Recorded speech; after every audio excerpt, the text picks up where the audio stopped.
இன்றைக்கி சூப்பராக ஒரு மோர் குழம்பு ரெசிபி எப்படி செய்யுதுன்னு பார்க்கலாம். டக்குன்னு செஞ்சிடலாம் வாங்க. இந்த கிளைமேட்டுக்கு மோர் ஊற்றி சாப்பிட முடியாது, ஸோ மோர் குழம்பு மாதிரி வச்சு சாப்பிட்லாம். உண்மையாகவே ரொம்ப டேஸ்ட்டாக இருக்கும். அதுக்கு ஃபஸ்ட் பச்சரிசி, துவரம்பருப்பு, கடலப்பருப்பு இது நல்லா ஒரு 2 மணி நேரம் ஊற வச்சு எடுத்துக்கோங்க. இப்போ தேங்காய், 3 பச்சை மிளகா, காரத்துக்கு வந்து பச்சை மிளகா மட்டும் தான், ஸோ உங்களுக்கு தகுந்த மாதிரி காரத்துக்கு போட்டுக்கோங்க. அது கூடவே இஞ்சி, சீரகம், அப்புறம் நம்ம இந்த ஊற வச்சுருந்தோம் இல்லையா அரிசி பருப்பு, அதையும் சேர்த்து நல்லா பேஸ்ட் மாதிரி அரைச்சி தனியாக வச்சுக்கலாம். இப்போ கடையை வச்சுட்டு எண்ணெய், கடுகு, சீரகம், காஞ்ச மிளகா, கருவேப்பிலை, பெரிய வெங்காயம், தேவையான அளவு உப்பு, பெருங்காயத்தூள்லாம் போட்டு நல்லா வதக்கிட்டு 2 தக்காளி பழம் அதையும் நல்லா வதக்கிக்கோங்க.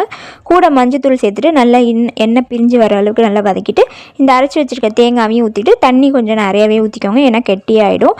இப்போ நல்லா இந்த மாதிரி கொதிச்சதுக்கப்புறமா நல்லா புளிச்ச தயிர் இருந்தால் அதை நல்லா இந்த மாதிரி மிக்சியில் அடிச்சுட்டு அதையும் இது கூடவே சேர்த்துட்டு நல்லா ஒரு கொதி வந்ததுக்கப்புறமா நம்ம வடை இருக்குது இல்லையா அதையும் நம்ம வந்து சேர்த்துக்கலாம். உங்களுக்கு வேறு எதுவும் பூசணிக்காய் அந்த மாதிரி கூட சேர்த்துக்கலாம். நான் இன்றைக்கி வடை சேர்த்துருக்கேன்.